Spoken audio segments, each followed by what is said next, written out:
I want to talk about Sons of the Forest because The Forest is one of my all-time favorite games. Little known fact about me, I don't really gush over it that much, but Sons of the Forest will come to PC at a price of $29.99, but currently there's no news of a console release, though it will release on console in the future. The game is going to have improved building features as opposed to the original The Forest, and AI teammates, more firearms, and a 3D printer for some reason. There'll be two AI teammates, Kelvin and Virginia.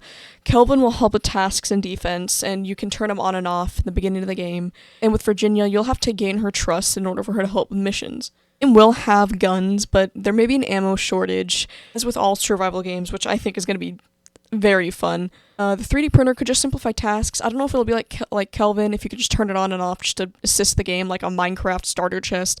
But honestly, I'm still looking forward to it. I think it sounds so cool. The game looks amazing. I'm definitely going to blow 30 on it. There's talk of the developers putting things in place to prevent Kelvin from being any sort of liability, and also so players don't accidentally kill him, so you don't have to worry about anything like that. According to IGN and the YouTuber Farkit, there is a way that if you're playing multiplayer, players in your game may be able to take Kelvin from you, so you're just gonna have to worry about that a little bit. Just, trust who you invite to your games, I guess. As for the mutants in the game, they're apparently going to be pretty hard to distinguish from humans. Like, their AI is going to be pretty decent, and they're going to run when certain things happen, or they can fight. They're going to have their own decision-making.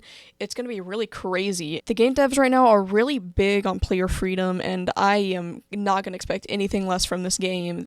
Not gonna lie, I do have some concerns, like with the grass still poking through the floorboards. Like, I have such high hopes for this game.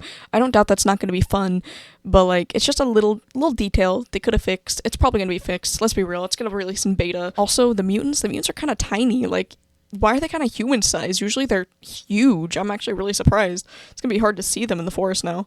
Now, Farkit's YouTube video actually pointed my attention over to this, but we see all long-range fights. We don't see any melee or up-close fights except for one execution done with the axe, and it was really, really gory, but I'm not sure what other melee weapons we're going to have. We're going to have another katana, or maybe some sort of other sword, if we're going to have any blunt objects, like a hammer, or if we make our own, like a spear. I'm not sure, but I'm looking forward to it. Now, let's talk a little bit about the building in the game. If you've ever played something like Grounded or the original Forest, you'll know that it used blueprints, and it kind of just took resources over, just clicked on it, and it just kind of built itself.